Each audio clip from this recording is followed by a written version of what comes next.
All right, hello and welcome to the Jewett-Cameron Fireside Chat. My name is Robert Blum, managing partner at Lytham Partners, and today I'll be moderating a Q&A discussion with Chad Summers, the company's CEO. Chad, welcome. Thank you. Good to be here. Fantastic. Can you walk me through the founding story of Jewett-Cameron and how its mission has evolved over the past 70 plus years? How did Jewett-Cameron transition from its origins really as a lumber-focused business to this sort of broader portfolio of brands and products? Yeah, well, you mentioned it there. We were founded over 70 years ago. For decades, operated as a lean owner-managed company with a focus primarily on lumber, and then eventually expanded into outdoor metal products. And during that time, the company took on a highly opportunistic approach, acquiring an eclectic mix of businesses.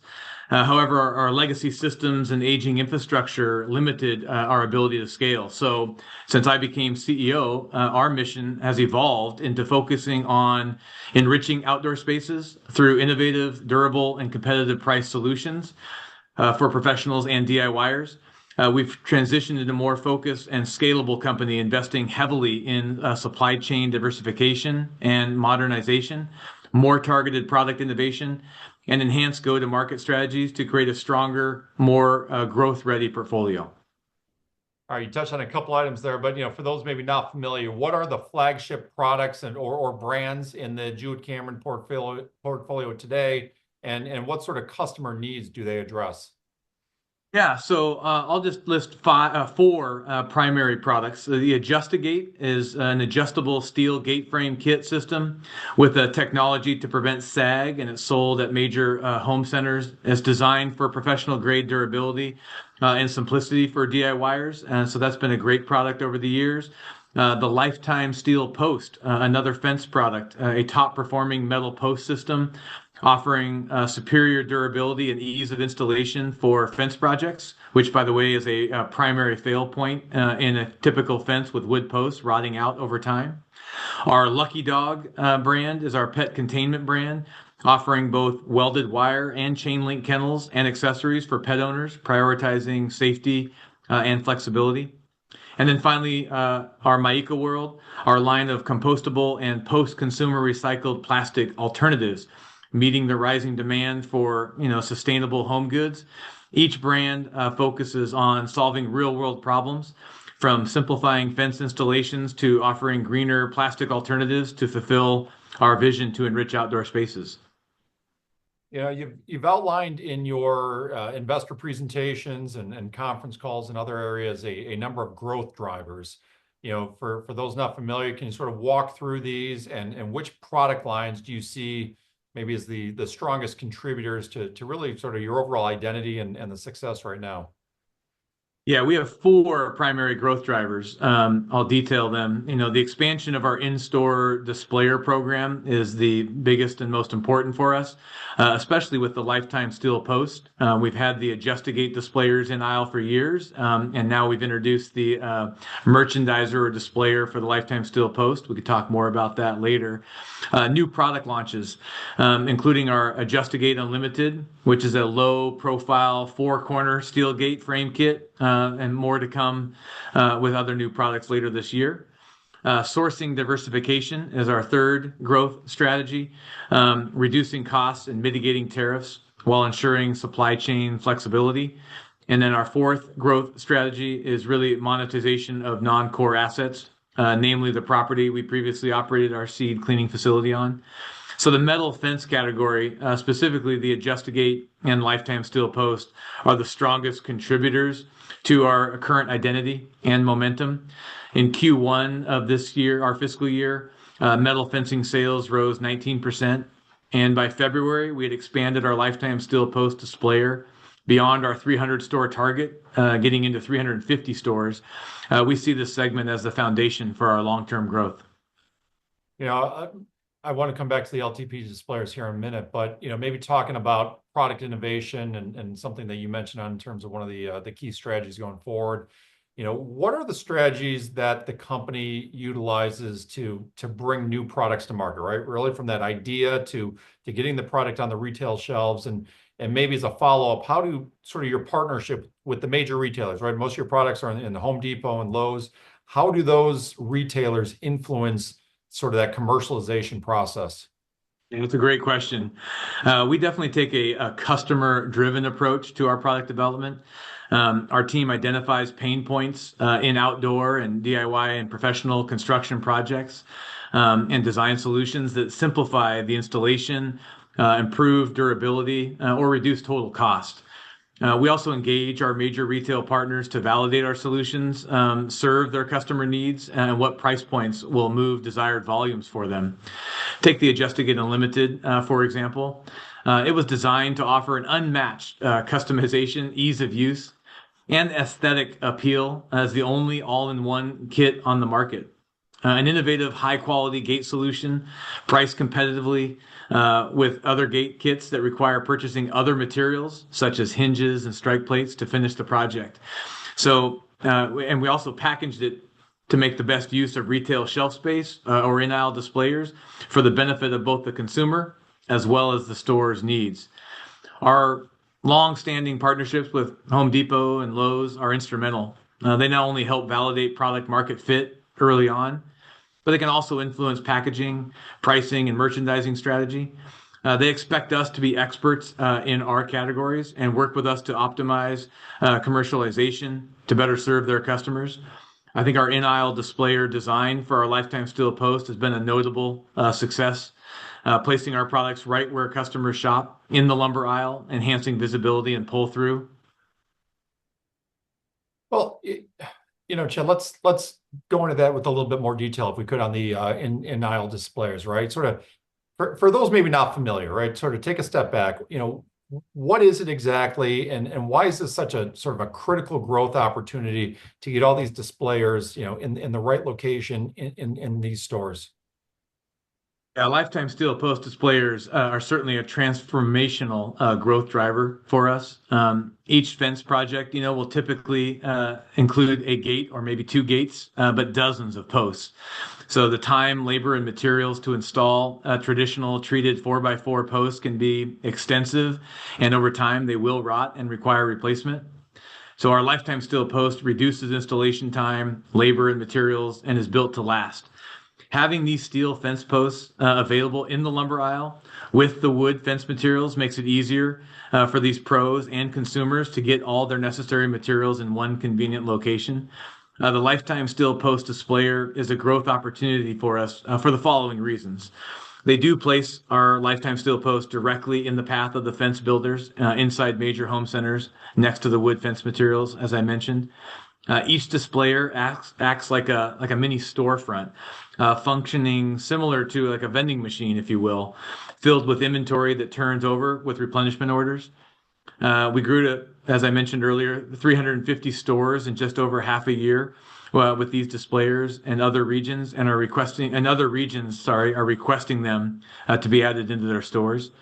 The point of sales data shows strong consumer demand, confirming the strategy is actually working. And our sales reps and marketing teams are optimizing the presentation, and early momentum in the off season suggests this will continue to impact our fiscal 25 and beyond results. That's you mentioned mini storefront. I know in the past, we've sort of used the vending machine approach, right? Sort of right there at the place that you want to get it, and people are encouraged to want to see the product easily and pull it off the shelves there. So that's helpful. Another one of your sort of initiatives, we talked about operational efficiencies. How does a company ensure its products remain competitive, right? Really across the board, from quality, affordability, sustainability. Talk about some of the initiatives that you've implemented really across the board to ensure competitiveness in those areas. Yeah, certainly. Over the past 2 years, we've undergone major operational transformation. Some of those key initiatives include diversifying our supply chain. We now source from Bangladesh, Vietnam, Malaysia, and Taiwan, which reduces our dependency on China and allows us to mitigate tariffs that are particularly high out of China.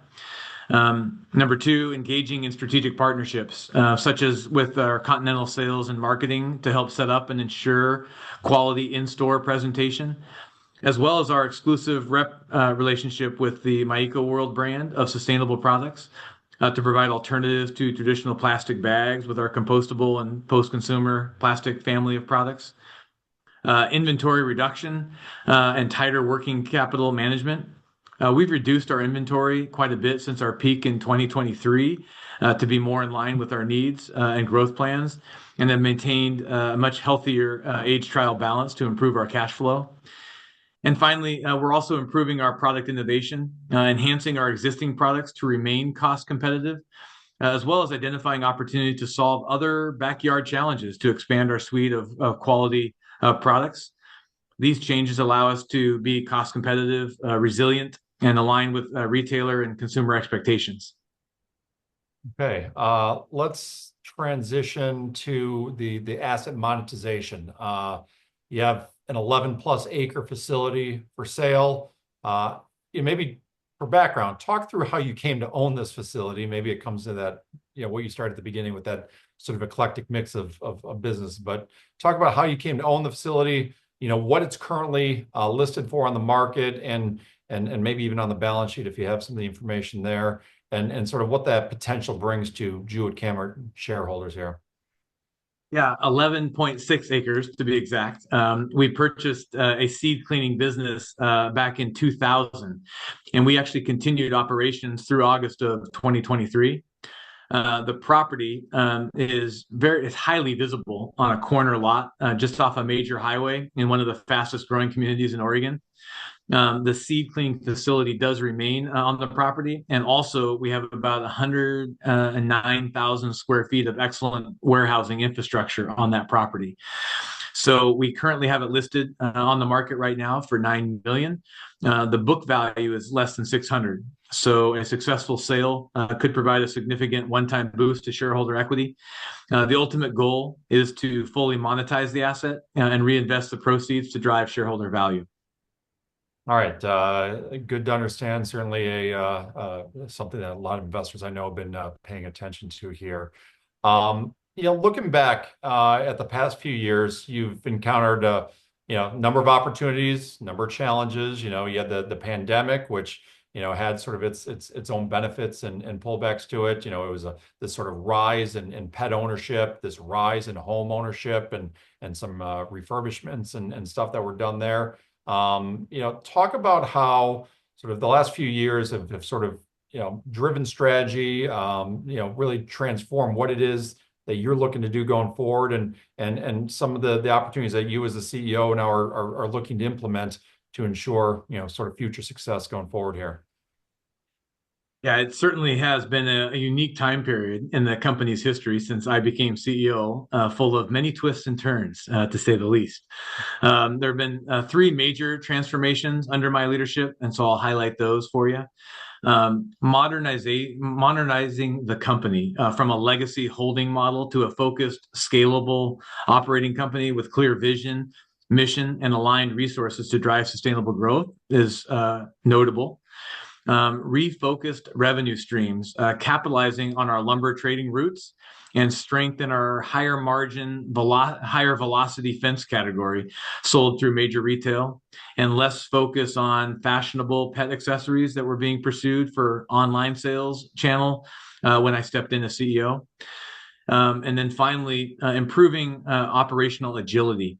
Our rapid shift in suppliers, proactive inventory management, and sales channel expansion are all the result of a more nimble, highly scalable organization. The pandemic brought volatility, but also clarity for us. We need to be diversified, data-driven, and execution-focused, and we've acted accordingly.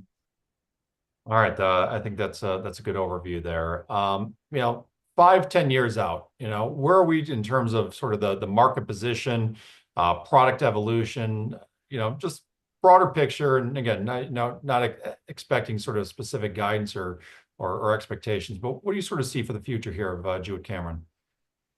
Yeah, I mean, Jewett-Cameron is, as we mentioned earlier, over 70 years old, and has adapted itself multiple times over those decades, and weathered many economic challenges. Through it all, the basic DNA of designing quality, affordable, functional solutions that enrich outdoor spaces has been a constant. In 5 to 10 years, I see Jewett-Cameron dominating the fence aisle in both big box and down market with an expanded suite of quality branded products that improve the lives of professionals and DIYers. We'll continue to lead with innovation, scaling existing product families while launching new ones each year. Uh, Own more shelf space at national retailers and accommodate how their customers want to buy and receive our products. Grow our distribution footprint to reach more customers where they want to get our products, and operate with margin strength, implementing world-class lean structure and diversified sourcing model that our customers can continue to depend on, regardless of what economic challenges develop in the future. Our goal is to be recognized not just for quality products, but for flawless execution and dependability. All right, Ben, very good insight there. We're kind of wrapping things up. Final takeaways. Final takeaways. I would just say, at Jewett-Cameron, we've been through a lot. We've made a lot of changes. These are going to take some time, but I think that we're gaining some positive traction here, heading into our season, spring and summer. So I would encourage, people to follow us and get to know us and challenge where we're going. All right, very good. Well, Chad, thank you so much for your time today. Thank you to everybody watching here. As maybe Chad mentioned there, sort of or alluded to, if there's any questions or perhaps if you'd like to schedule a meeting with management, feel free to send me an email. My email is Blum, BLUM, at Lytham Partners. I'd be happy to coordinate there for everyone. And again, just a reminder, we have additional presentations, fireside chats coming up throughout the event here today. So please stick around for more. Chad, again, thanks so much for your time today. Greatly appreciate it. Thank you. Appreciate it. All right.